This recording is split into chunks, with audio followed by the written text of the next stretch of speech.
In 1893, the eyes of the world were fixed upon Chicago.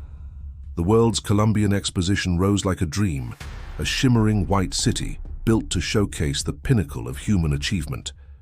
But just beyond the gleaming facades and electric lights, a different kind of architecture was taking shape in the shadows of the city's narrow, soot-stained alleyways. Among the bustling crowds walked Dr. H.H. Holmes. Charming, suave, and impeccably dressed, he was the embodiment of the modern gentleman, yet he carried a darkness few could imagine. Before he was the Beast of Chicago, he was Herman Mudgett. Even in his youth, a morbid fascination with the machinery of life and death began to take root. Medical school provided the perfect cover. Under the flickering light of the dissection room, Holmes learned to manipulate the dead long before he began to prey upon the living. He discovered that bodies could be profitable. By stealing cadavers and staging accidents, he began a lucrative career in insurance fraud, a precursor to his more gruesome ambitions. In 1889, construction began on his masterpiece at 63rd and Wallace. To the public, it was the World's Fair Hotel. To Holmes, it was a murder castle designed for absolute control. He hired and fired contractors constantly, ensuring that he was the only living soul who understood the building's true labyrinthine nature. The interior was a nightmare of engineering. Soundproof rooms, hallways that led nowhere, and doors that opened into solid brick walls, a trap for the unwary. Hidden vents in the bedrooms allowed Holmes to flood the rooms with gas at will, turning a guest's place of rest into a silent, inescapable tomb. In the basement, he installed a large kiln and vats of acid, tools to erase the identities of those who stepped inside and never stepped out.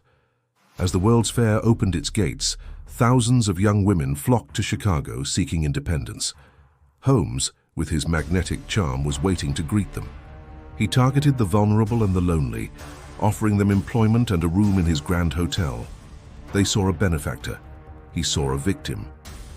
Julia Connor and Emmeline Sigrand were just two of the many who vanished into the castle's depths. Their stories were swallowed by the thick, soundproof walls. The horror was systematic. Holmes would watch from secret panels, a predator observing his prey in a maze of his own making. As the fair ended and his debts mounted, Holmes turned to his most loyal associate, Benjamin Pitezel, for one final, desperate fraud. The plan was simple, faking Pitezel's death for the insurance money. But for Holmes, a fake death was never as satisfying as a real one. Pitezel's murder and the subsequent disappearance of his children finally drew the attention of the Pinkerton detectives, unraveling Holmes's web of lies. When investigators finally breached the castle's basement, they were met with a scene of industrial-scale slaughter that defied belief. Bones, hair, and jewelry were recovered from the ash of the kiln. The world watched in horror as the true nature of the suave doctor was revealed. The headlines were sensational. He was branded the Beast of Chicago, America's first modern serial killer, a monster hidden in plain sight. Holmes himself seemed to relish the notoriety, famously claiming, "I was born with the devil in me. I could not help the fact that I was a murderer." His legacy endures, casting a long shadow over American history and serving as the dark inspiration for countless tales of horror in modern pop culture.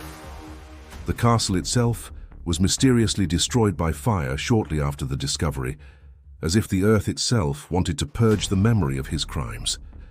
Today, the lot where the castle once stood is empty, a quiet void in the heart of a bustling city that has tried to move on from its darkest chapter.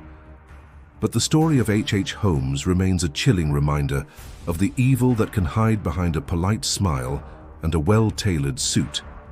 As the modern Chicago skyline glitters in the night, we are left to wonder, how many monsters still walk among us, hidden in the light of the white city?